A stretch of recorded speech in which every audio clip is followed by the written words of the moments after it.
추석이 코앞으로 다가오면서 정치권이 바빠지고 있습니다. 세상이 빠르게 변하고 있다고는 하지만 이른바 명절 밥상 여론 여전히 무시할 수는 없기 때문인데요. 이번 추석에는 어떤 이슈들이 밥상머리에 놓이게 될까요? 오늘 집중 분석은 이은영 여민리서치 대표와 함께하겠습니다. 안녕하십니까? 네, 안녕하세요. 네, 박근혜 대통령이 이틀 전에 청와대 수석비서관 회의를 소집한 자리에서 네. 우리 경제를 비관하면 안 된다 이렇게 강하게 말했습니다. 비관론 때문에 경제가 나쁘다라는 인식이 퍼지고 있다 이런 말이었는데 아무래도 추석 밥상머리에서 경제정책 못한다 뭐 이런 얘기를 좀 피하고자 한 얘기가 아니었냐 이런 분석이 많더라고요. 그렇게 말했다고 하더라도 예. 지금 현재 실물 경제 자체가 굉장히 안 좋거든요. 그러니까 소비자들 또는 국민들이 느끼는 이 경제 체감 지수가 작년에 그 세월호 참사 이후에 소비 심리가 확 줄어든 그때보다 더 안 좋다라는 지금 평가들이 있는 거예요. 그리고 지금 가장 좀 심각한 게 이제 그 전월세 값 폭등인 상태거든요. 그러니까 예. 그 어떤 서울의 그 송파 지역 같은 경우는 매매가가 뭐 3억 2천인데 전세가가 3억 4천 이렇게 나와서 매매가를 뛰어넘는 그런 수준으로 지금 전세가가 막 올라가고 있고, 그리고 이제 월세로의 전환 비중이 굉장히 높아져서 소비자들, 그러니까 국민들이 굉장히 이중으로 지금 이제 많은 고통을 당하고 있는 거죠. 예, 그럼 이번 추석에는 아무래도 먹고 사는 문제도 중요하지만 집에 대한 문제가 가장 많이 논의가 될 수도 있겠군요. 그렇죠. 아무래도 이제 일자리하고 예. 그다음에 아무래도 청년 실업 문제는 계속적인 문제이고, 그다음에 이제 그 50대 이후에 남성층에 대한 일자리 문제, 우리 아버지들의 일자리 문제, 그리고 이제 집 문제, 이것들이 굉장히 이제 중요한 이게 추석 밥상머리, 민심 밥상머리의 예. 중요한 내용이 될 것 같고요. 그리고 이제 경제는 심리라고 하는데, 그 사실 이제 현 정부, 박근혜 정부가 처음 이제 집권을 했을 땐 기대가 좀 있었어요. 그러니까 경제 민주화라든지 이런 부분에 있어서 뭔가 그 전에 이명박 정부가 워낙 4대 강등을 해서 이 완전히 경제를 굉장히 어지럽혀 놨기 때문에 그거보단 잘하겠지라는 기대가 있었는데, 집권 1년 동안 그 쭉 지켜보니까 사람들이 그 현 정부가 정말 되는 일이 없다 이런 여론이 좀 형성됐다가 집권 2년 차에 가서 또 지켜보니까 정말 한 일이 없네 이렇게 여론이 좀 이렇게 그런 흐름을 타고 왔었거든요. 근데 다행히 이번에 이제 외교 행보를 하면서 그것이 조금 반등될 수 있지 않을까 하는 기대감이 약간 형성은 되어 있지만, 그 현 정부가 워낙 이 말을 바꾸기를 잘하고 안면을 싹 바꾸는 안면 몰수를 많이 해요. 그 대표적인 예가 그 이제 노인의 기초노령연금 예. 그 20만 원 지급한다고 했다가 안 한 부분도 있고, 경제 민주화 그 공약을 또 지키지 않는 부분, 그다음에 그 빚내서 집 사라고, 그러니까 그 시그널을 계속 부동산 시장에 주고 나서도 언제 내가 빚내서 집 사라고, 사람들이 이미 다 빚을 내서 집을 샀는데 언제 내가 빚내서 집 사라고 했냐, 이런 식의 어떤 정부 정책, 고위 정책 담당자가 이런 말을 하는 것들을 보면서 정말 이 경제는 심리이기 때문에 그 어떤 신뢰 속에서 그거에 대한 어떤 기대가 형성돼야지 이게 분위기를 바꿔갈 수 있는 건데, 그런 게 안 되는 상황에서 현 정부가, 더구나 대통령이 이제 우리가 뭐 경제 비관하면 안 된다 이렇게 말하는 거는 설득력 있게 와 닿지 않는 거죠. 그리고 차라리 이런 국면이라면 그 인정할 건 인정하고 사과할 건 사과하고, 그렇지만 제가 남은 임기 동안 더 열심히 하겠다 이렇게 말을 하는 게 국민들에게는 좀 더 설득력 있는 내용의 메시지가 될 것 같아요. 예, 지금 전월세 논란 같은 경우에는 실제적으로 피부에 와닿는 사안이잖아요. 그렇죠. 주변에도 보면 전셋집 구하기가 너무 어렵다라고 네네. 하면서 월세로 돌리는 경우도 있고, 그렇죠. 아무래도 이번 그럼 추석 밥상머리에서는 뭐 경기가 나빠서 전반적으로 세계 경기가 침체되어 있다라고 하긴 하지만 그래도 전월세 정책 실패가 좀 지탄받지 않을까라는 생각도 그렇죠. 드는데요. 부동산 정책이 가장 지탄받을 수 있는 예. 내용이고요. 또 이제 이 앞에 이제 민주정부라고 했던 김대중 노무현 정부와 그러니까 이명박 박근혜 정부의 비교 수치들이 지금 굉장히 많이 나와 있거든요. 그러니까 그것들을 보면은 사람들이 대표적인 거 하나만 보라고 해도 국가부채 부분이 예. 그 이전 10년 정부 동안에 비해서 거의 2배 가까이가 지금 거의 그 국가 부채 안에는 기업 부채와 개인 부채가 있는데 두 가지 다 지금 굉장히 심각한 수준으로 늘어난 상태거든요. 그러니까는 이거에 대해서 국민들이 추석에 모이면 말을 안 할 수가 없고요. 그리고 이제 지금 대통령 한 말씀을 보면은 이런 느낌인 거예요. 나는 기분도 좋고 지금 상당히 잘 나갈 것 같은데 왜 당신들은 그걸 못 느끼죠? 이런 뉘앙스가 더 강하기 때문에 좀 공감하기 어려운 그런 말이라고 할 수 있을 것 같아요. 예, 아무래도 현실 인식을 잘 하지 못하고 있는 게 아닌가라는 비판을 면치 네. 못하고 있는 상황인 것 같습니다. 네. 또 박 대통령 관련해서 논란인 사안이 또 하나 있습니다. 네. 최근에 국군 장병들에게 간식을 하사하기로 했다. 네. 청와대 보도자료가 이렇게 나오면서 지금 무슨 조선시대냐 네. 이런 말이 나오기도 했죠. 예. 그러니까는 지금 이제 하사라는 그 표현 자체의 그 예. 봉건적인 느낌 때문에 그런 것도 있지만 더 심각한 거는 이게 지금 그 군인들한테 특별 휴가를 주고 또 특별 간식을 주는 것 자체가 그게 개인이 자기 대통령 사비를 털어서 준 것도 아니고 청와대 예산을 갖다가 해서 준 것도 아니고 실질적으로 군 안에 있는 어떤 예산 중에서도 그 피해, 군 소음 피해 배상금에 대한 예산을 전행을 예. 해서 이제 그 간식을 좀 지급을 한다고 하는데 그러니까 이게 실질적으로 보면 국민의 결제를 받아야 되는 세금이란 부분인 거죠. 근데 그것을 마치 정말 기분 좋은 아버지가 한턱 내듯이 그런 식으로 이걸 지금 국민들한테 이제 뭐 시혜적으로 베푸는 것처럼 그러면 우리는 백성이 되는 거예요. 민주 시민이 아니고 백성이 되는 느낌이기 때문에 그거 자체가 하사라는 표현보다 더 이 세금 자체를 이렇게 기분에 따라서 이렇게 팍팍 쓰는 느낌을 주는 것 자체가 굉장히 심각하게 좀 받아들여지는 부분이 있는 것 같고요. 예. 그런데 한 면에서는 약간 그런 것도 있는 것 같아요. 우리가 지난 여름에 그 특별 공휴일을 한번 지정한 적이 있었잖아요. 그 하루를. 그래서 대통령이 이렇게 공휴일도 특별하게 지정을 하고 또 그 군인들 지금 한 56만 명 군인들이 있는데 이 전 군한테 지금 특별 휴가를 준 거거든요. 예. 그러니까 대통령이 이런 일도 할 수 있구나라는 약간 참신한 느낌은 또 있는 것 같아요. 그러니까 국민들이 볼 때 여지껏 한 번도 본 적이 없는 일이니까 그러면은 이렇게 이런 것들 할 수 있다라는 걸 준 어떤 이렇게 발상의 전환을 준 점은 좀 좋다고 할 수 있는데 이것에 대해서 다음 대통령 특히 만약에 다음 대통령이 진보 진영에서 나온다면 진보 진영의 대통령도 이런 일을 할 수 있다라는 거죠. 당연히 해야 되는 거고 그리고 그랬을 때 이렇게 이제 전 군한테 특별 휴가를 줬을 때 국민들은 그거를 인정을 해줘야 돼요. 지금 우리가 박근혜 대통령이 특별 휴가 준 거에 대해서 아무 말도 안 하잖아요. 근데 만약에 진보 진영 대통령이 이걸 줬다고 한다면 뭐 북한의 나라를 넘기려고 하는 거냐 내지는 그 안보 의식이 아예 없구나 이런 아주 그냥 격렬한 비판이 올라왔을 거거든요. 그러니까 그런 거에 대해서 우리가 균형 감각을 가져야 된다. 지금 대통령이 특별 휴가라는 것 자체가 사실 굉장히 문제가 있는 거예요. 군인들한테 이렇게 준다라는 것 자체는 예.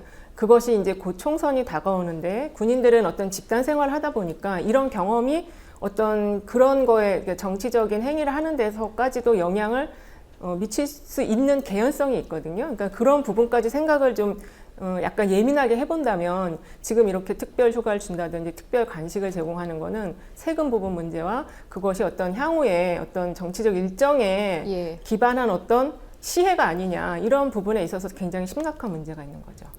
예, 상당히 나라님이 백성들을 위해서 크게 한턱 쐈다 이런 느낌을 주게 하는 그렇죠. 사례였던 것 같습니다. 네, 그리고 지금 예. 이게 기업에 군인들이 특별휴가 나왔을 때 기업들한테 영화권 뭐 무료로 할인권 제공하라는 이게 지금 실제로 그렇게 뭐 지침이 내려갔는지 모르겠지만 정경련 쪽에서 그런 이야기가 나온다는 게 지금 또 논란이 되고 있잖아요. 예.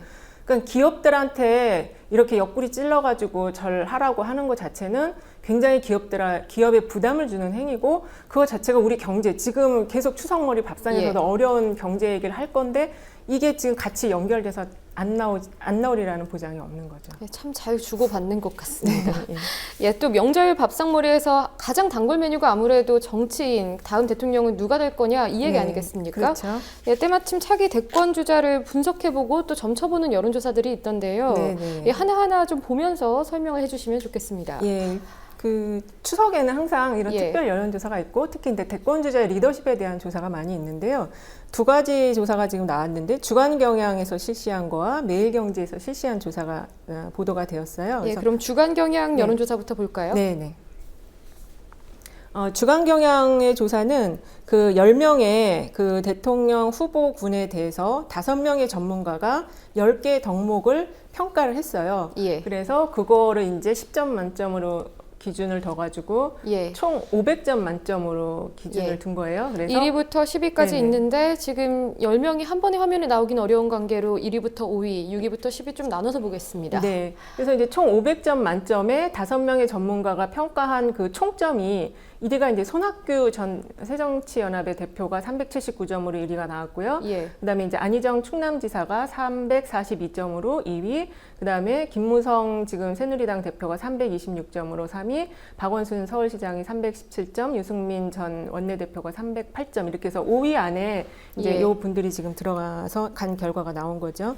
손학규 전 대표의 경우에는 최근 정치 활동을 거의 하지 않고 있는데도 1위를 차지했네요. 그렇죠. 지금 이 이제 전문가들이 예. 평가한 그 항목들을 보면은 뭐 권력 의지라든지 시대 정신, 도덕성, 비전 제시, 추진력, 인사 능력, 민주적 정책 결정, 커뮤니케이션 소통, 위기 관리, 갈등 조정 능력 이런 것들을 이제 부분 다 평가를 했는데 예. 손학규 전 대표는 지금 아예 지금 정치 일선에 나는 정치 안 한다고 지금 한 상황임에도 불구하고 전문가들이 저렇게 높은 평가를 내렸다는 거는 예. 빨리 이제 리턴해라, 돌아와라라는 그런 신호인 것 같아요. 예, 또 반면에 부정적인 요소들이 많이 드러나지 않아서 그렇다 이런 해석도 할 수 있지 그럴 않을까요? 수 있죠. 왜냐하면은 예. 지금 이제 그 언론에 이런저런 면들이 보도가 되면 그거에 따른 찬반이 있을 거고 그거에 따른 영향을 받을 건데 예. 지금 전혀 이제 그렇지 않다 보니까 이제 좀 더 좋게 평가를 내렸을 수는 있을 것 같지만 예. 이제 전문가들이 또 그거를 그렇게 그 임의로 평가하지는 않을 거니까요. 예. 현재 이 상황에서 손학규 대표의 뭔가 역할이 있다라는 흐름으로 이제 그런 평가로 봐야 될 것 같고, 지금 보시면은 지금 이제 문재인 대표 같은 경우가 조금 후순위로 지금 예. 빠져 있는 상황이 있죠. 후순위도 보면서 설명을 드리겠습니다. 네, 일단은 이제 6위가 문재인 지금 현재 새정치연합 대표고, 그다음에 반기문, 김문수, 오세훈, 안철수 이렇게 나와 있는데요. 예. 전체적으로 보면은 그러니까 현재 지금 가장 언론의 중심에 있었던 분은 약간 후순위로 빠져 있는데 그 중에서도 지금 이제 안철수 전 새정치연합의 대표가 예. 굉장히 낮은 순위의 점수를 받았다는 거는 예. 조금 조금 이제 주목해서 봐야 할 대목인 것 같아요. 왜냐하면 이번에 새정치연합 내 혁신위한 문제를 가지고 문재인 대표와 결국에는 안철수 대표가 서로 이제 대립의 예. 어떤 흐름을 갈등을 만들었는데 그 전문가들의 평가에 있어서 안철수 전 대표는 대선 주자 리더십 부분에 있어서 좀 점수를 낮게 받았다는 거는 예. 향후에 이제 지금 뭐 분당이 될지 안 될지 모르겠지만 향후에 그 새정치연합의 정치 일정과 맞물려 볼 때는 조금 주의 깊게 봐야 되는 대목이라고 할 수 있을 것 같습니다. 오세훈 전 서울시장보다도 낮습니다. 지금 10명 중에 10이면 꼴찌를 한 거죠. 그렇죠. 이제 예. 후보군 자체 10명을 둔 거고 여기 이외에 또 이제 대선 주자로 나올 수 있을 만한 사람들은 이제 차세대 리더라고 주로 이야기하는 예. 뭐 원희룡 지사나 그다음에 남경필 지사 그리고 또 할 수 있는 사람들이 더 있겠지만 현재 이제 가장 많이 언론에 오르내리고 있는 사람들 예. 10명 중에서 지금 제일 마지막 꼴찌 평가를 받았기 때문에 조금 이제 안철수 대표 스스로도 이 향후의 정치 행보를 가져나갈 때 이 부분을 예. 좀 중요하게 봐야 될 것 같아요. 예, 알겠습니다. 예. 이건 말고도 그 매일경제 인터넷 그 정치 전문 사이트가 있더라고요. 레이더피. 네네. 이곳에서 조사한 것도 있던데 이어서 볼까요? 네네. 그 매일경제신문에서 조사한 예. 거는 이제 여기도 이제 전문가 평가예요. 예. 정치학 교수, 그다음에 국회 보좌관, 평론가, 여론조사 전문가 123명을 대상으로 11일에서 17일 사이에 실시를 한 조사인데요. 예. 이제 여기 여러 가지 문항들이 있는데 그 이제 각 당의 그 차기 대권 주자 가능성 전망 부분이 있었어요. 근데 이제 예. 전문가들이 123명의 전문가들이 봤을 때 새누리당은 여전히 이제 김무성 지금 현 대표가 차기 대선 주자로서의 가능성이 가장 높다라고 보고 있는 상황이고요. 물론 이제 지난번에 윤상현 의원이 김무성 대표는 좀 아니다라는 식의 발언하고 친박 내에도 대권 준비한 사람이 있다. 그래서 그게 누구냐? 근데 누군지는 지금 안 나왔죠. 안 나오고 반기문 유엔 총장이 이제 느닷없이 튀어나왔었는데 예. 어쨌든 그 안에 뭐 준비되는 사람이 있다고 하지만 지금 반기문 유엔 총장이 나오기는 했지만 그 격차가 지금 너무 커요. 그러니까 전문가들이 볼 때는 반기문 유엔 총장이 여권의 대선 주자로서의 가능성 굉장히 낮게 보고 있는 거고요.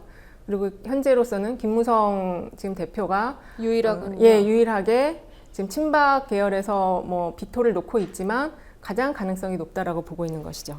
유승민 전 원내대표도 3위를 차지하고 있는 게 뭐 오세훈 전 서울시장이라던가 유승민 전 원내대표라든가 한 자릿수이기는 하지만 네. 그래도 계속 대권 주자에 남은 걸 보면 지난번에 파동이 개인의 정치 생명에는 좀 연장선이 되지 않았을까라는 생각도 드는 부분입니다. 예, 특히 이제 지금 여권의 경우에는 그 차세대 대선 주자라고 볼 수 있는 사람이 많지가 않아요. 예. 야권에 비해서 상대적으로 많지가 않기 때문에 이제 오세훈 전 서울시장 같은 분도 지금 이제 갔다가 후보군으로 보고 있는 것이죠. 오히려 이제 그 남경필 지사라든지 원희룡 지사는 현직에 있기 때문에 좀 차세대로 보고 있는 거고 그 외의 사람들 중에서 고르다 찾아야 되다 보니까 오세훈 시장은 지금 사실 그 정치를 거의 퇴출당한 분위기로 사실 그 당시에는 예. 그만두셨었던 분이거든요. 그리고 지금 돌아와서도 특별히 아직은 한 게 없는데도 불구하고 이제 전문가들이 볼 때는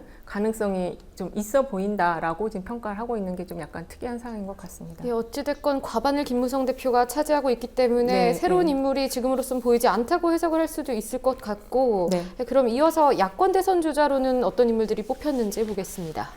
야권의 경우는 지금 거의 이제 2강 1중 구도라고 볼 수 있을 것 같아요. 예. 그래서 이제 박원순 서울시장하고 문재인 지금 대표가 37, 31 이렇게 지금 높게 보고 있는데 새누리당이 김무성 대표보다는 지금 그 가능성의 그 가능치가 좀 낮은 편이에요. 그리고 표의 집중도가 조금 다릅니다. 그렇죠. 예. 새누리당은 1강 1중 2약이라고 한다면 여기는 2강 1중 1약이라고 볼 수 있을 것 같아요. 그래서 특히 이제 지금 문재인 대표가 최근에 그 혁신이 어떤 안에 대한 재신임을 그 의결을 재신임 투표를 하려고 했다가 이제 그 안에서 이제 여러 가지 그걸 수습을 한 상황이잖아요.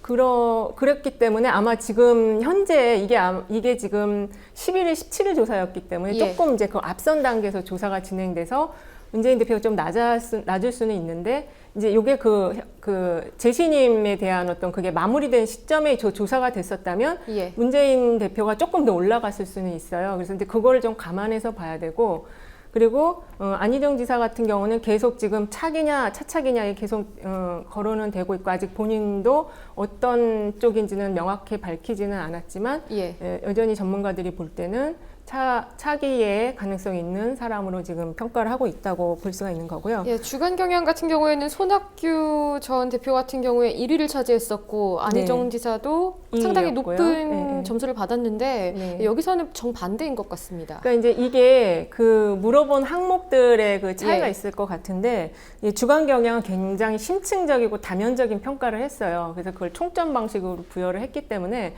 이제 그런 평가가 좀 있었을 것 같고요.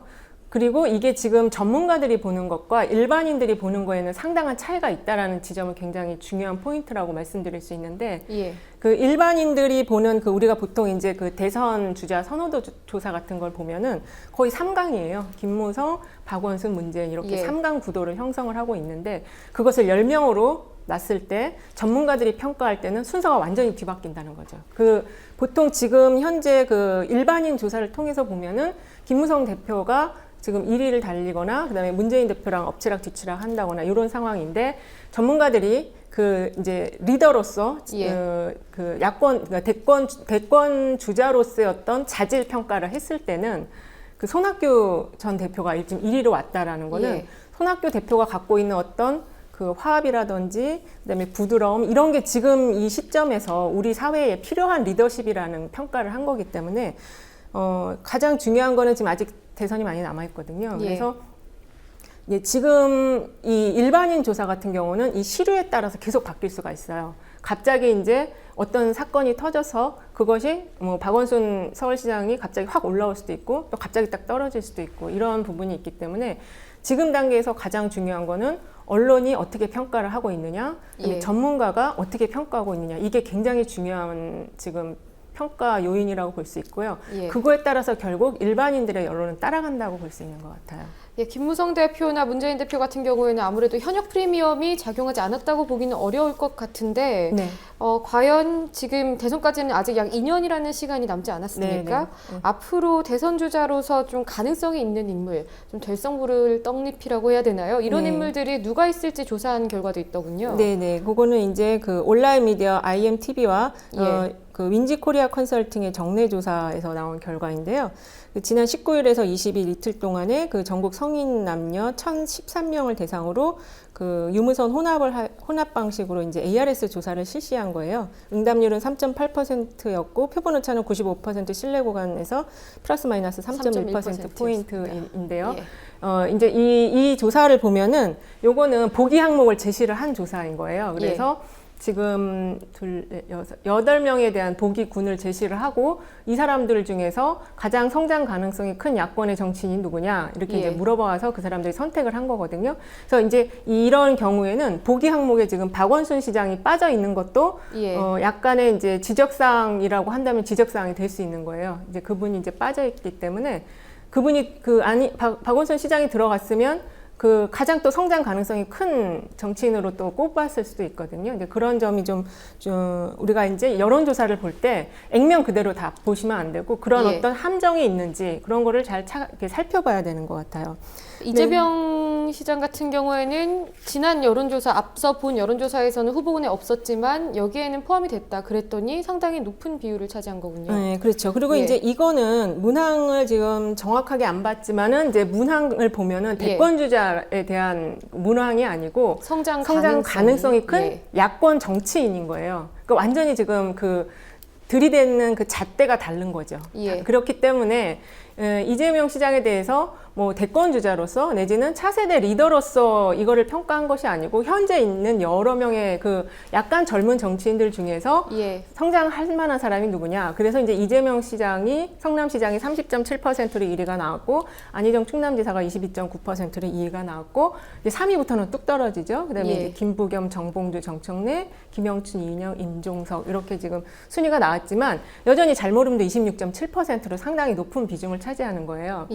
그래서 이제 요거 하나만 가지고 뭐 이 이재명 시장을 차세대 리더 내지는 차기 대선 주자라고 보기는 어려울 것 같고요. 특히 이제 이재명 시장이 이렇게 높은 그 지지를 받은 거에 있어서는 그 무상 교복이라든지 무상 산후조리원 이렇게 톡톡 튀는 그 기초단체 차원에서 할 수 있는 그런 정책들이 있었고 또 온라인 마케팅에 굉장히 강하세요. SNS를 통해서도 많이 이름이 언급됐기 때문에 그 부분도 작용한 것 같습니다. 그렇죠. 그렇기 때문에 이제 이재명 시장에 대한 어떤 가능성 부분을 보는 시각이 있지만 실제 이재명 시장 같은 경우에 그 이미지 평가를 보면은 좀 튄다라는 게 굉장히 많고요. 그리고 이제 미국의 사례를 본다면 이제 그 트럼프와 샌더스가 있는데 오히려 이제 트럼프 쪽에 가까운 이미지를 가지고 있어요. 그렇기 때문에 그 진보 정치인으로서 가장 중요한 그 리더십의 그 덕목은 안정감이거든요. 그러니까 그 부분과 지금 상당히 배치되는 그 지점에 서 계시기 때문에 향후에 정말로 차세대 리더로 성장하시려고 한다면 그 본인의 어떤 튀는 그런 것들, 약간 질러대는 그런 것들을 안정감 있게 가져가는 거를 좀 많이 고민을 하셔야 될 것 같고요.